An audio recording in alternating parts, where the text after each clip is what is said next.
title, we are talking about breaking free from generational curses, okay?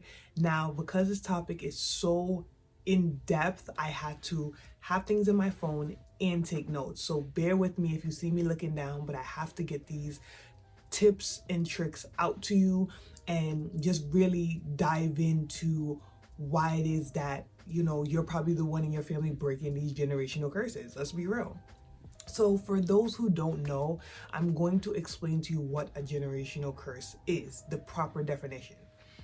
So a generational curse is the cumulative effect on a person of things that their ancestors did, believed, or practiced in the past, and a consequence of an ancestor's actions, beliefs, and sins being passed down. So what a lot of people fail to realize is a generational curse 9 times out of 10 is not something you did. You didn't do it. It's something that's been passed down in your family time and time and time and time and time and time, and child, the list goes on. A lot of our parents, their parents, and even their parents did not realize that this was a generational curse in their family. They just was like, oh, well, everybody doing it, so I'm doing it too. You know what I mean? So I do feel like you have to know, you have to be able to identify generational curses. You have to know if it is a curse. You know what I mean? Pay attention to your family's dynamic. You'll be able to tell what curses are or what curses aren't. Okay guys, like I said before, I'll be reading from this card because I took so many notes when I was really thinking and doing my research on what I wanted to touch on when it came to breaking generational curses. So one of the things I realized is it's so necessary to break a curse because so many individuals are deeply ingrained in trauma, lack, struggle, low self-esteem, low self-worth, and having a poverty mindset.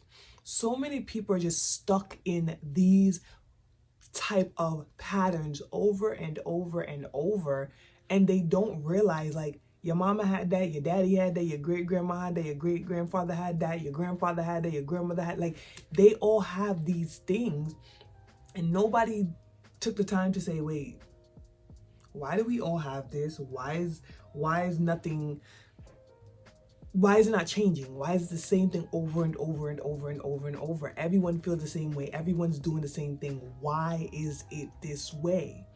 So now you come along and you're like, what is going on here?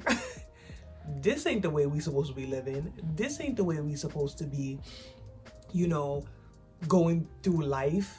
You're the person that's probably coming into the family now like, yeah, I'm not about to do this. I'm not about to do this. This is not happening. You know what I mean? So because you're the person that's finally noticed the pattern, you're the one that's literally breaking free from the generational curse. Now, one of the reasons it's so hard to break free from a generational curse is because you lack insight. You lack the will to self-correct and self-examine. Meaning, like I said before, you're looking at the situation from the outside looking in. That's how you need to look at it. You can't look at it as you're in the situation. You have to take yourself out of it and be a third party and look at it and be like, wait, this is not correct. This is not the way I see myself living. This is not the type of life I want to have. You know, it's okay to self-examine and self-correct. But when you lack insight, when you lack the ability to realize that this is not correct, you basically sweep it on the rug, ignore it, and then you fall into the pattern like everybody else did in your family, like everybody else saw in your family. They didn't know, they didn't have the ability, let's be real, they didn't have the ability to look from the outside looking in. They weren't able to detach themselves from the situation. That's why the pattern continued generation after generation after generation after generation. So one of my first things that I would really recommend from breaking free from generational curses is acknowledge that mental illness is a thing. Whether you have it in your family or not, you might have mental illness in your family 9 times out of 10. Especially if you're Black, because our ancestors went through some things, child. So 9 times out of 10, mental illness runs in your family. It may not be huge, but it might be some type of inkling you might have in your family. You know what I mean? So you need to acknowledge that mental illness is real, and you may suffer from certain things when it comes to mental illness. That's why I continue to talk about on this channel, put your mental health first. It is important. You need to make sure that you're okay. You cannot pour into yourself or into others if you are a hot damn mess. No.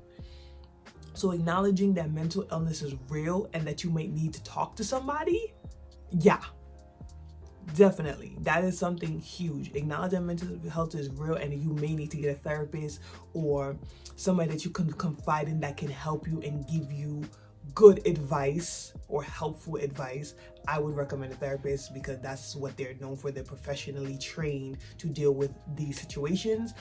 But I definitely recommend acknowledging that mental illness is real and that you need to do something about it, period. Okay, next up on my list is breaking free from the poverty mindset. Child, I don't know who told us, I'm gonna say us, told us that we gotta be broke or that we gotta struggle. Who said that? There's money to go all around this world and we can all flourish and be great and succeed and make that coin.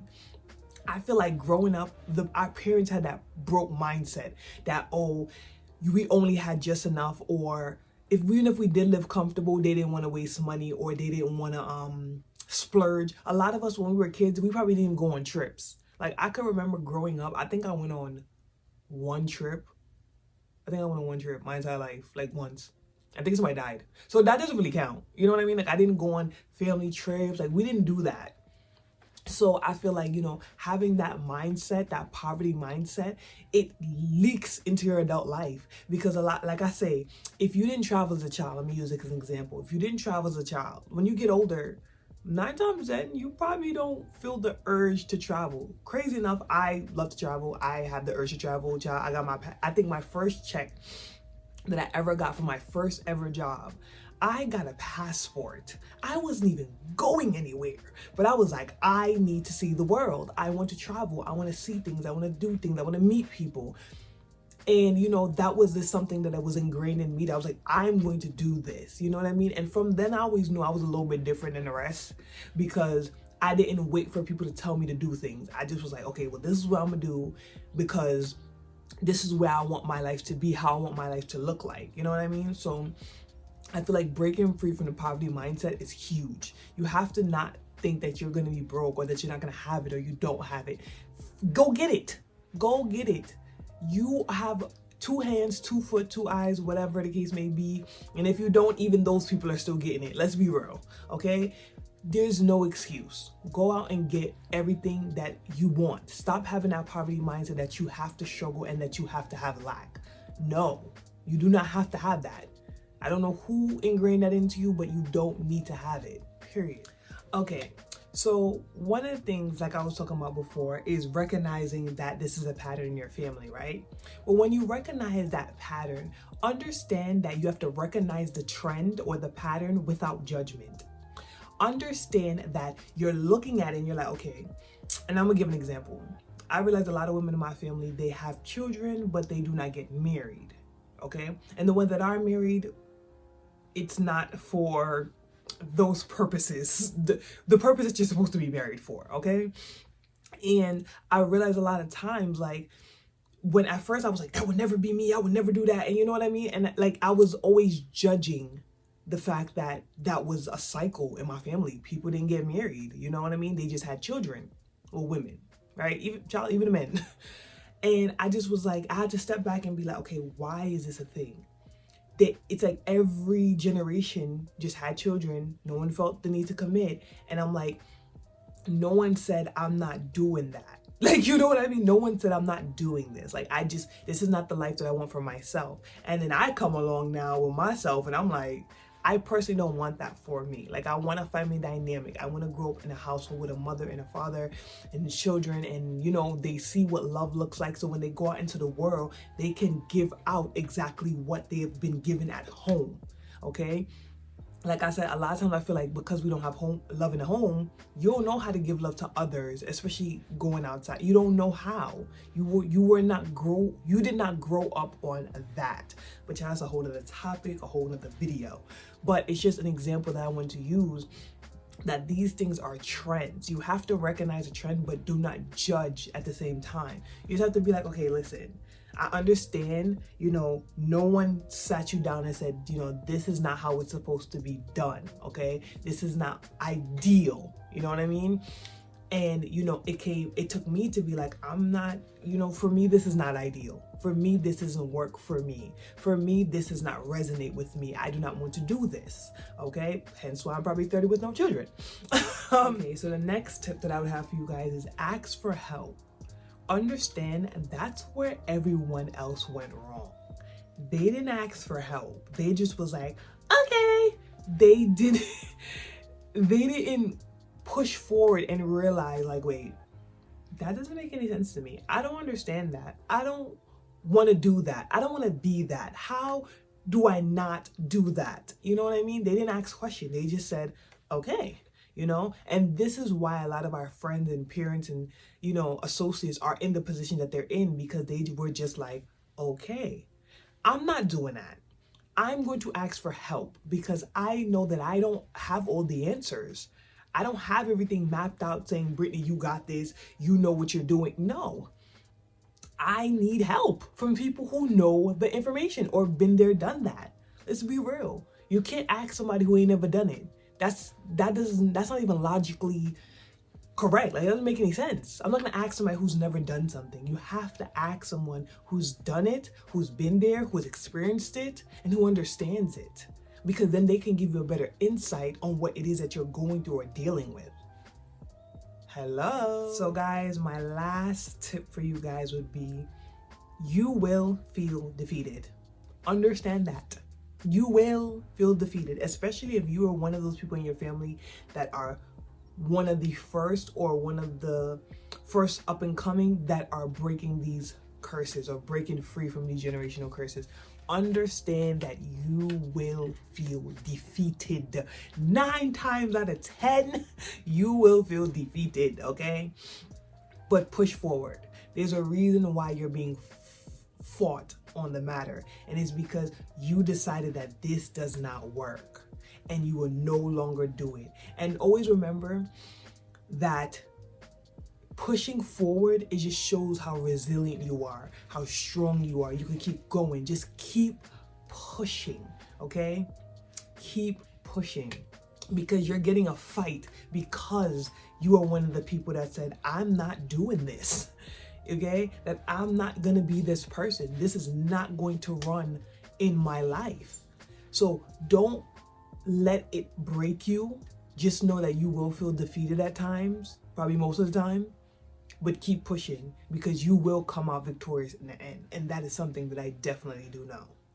Guys, I hope you really enjoyed that video. I just really had to dive into, some of the things that we don't realize when it comes to breaking free from generational curses. Most of us have them and we ignore them, and then we fall into these patterns time and time again and wonder, how did we get here? You know what I mean? So please pay attention to the trends and patterns that may be happening in your family, and just things that you don't want for yourself. Like, there's a lot of things I've seen that are in my family that I'm like, I don't want that for me or the family that I plan to have in the future. So I need to do things the right way so that I do not fall into these patterns and then wonder, how did I get here? So I hope this video was something that you really enjoyed, because I really enjoyed filming it. If you like this video, give it a thumbs up and drop your comments below. I want to hear what you have to say when it comes to generational curses. Don't forget to subscribe to my channel and turn on your bell notifications. We drop videos on this channel every Friday and Saturday at 5 p.m. I will see you guys very, very, very soon.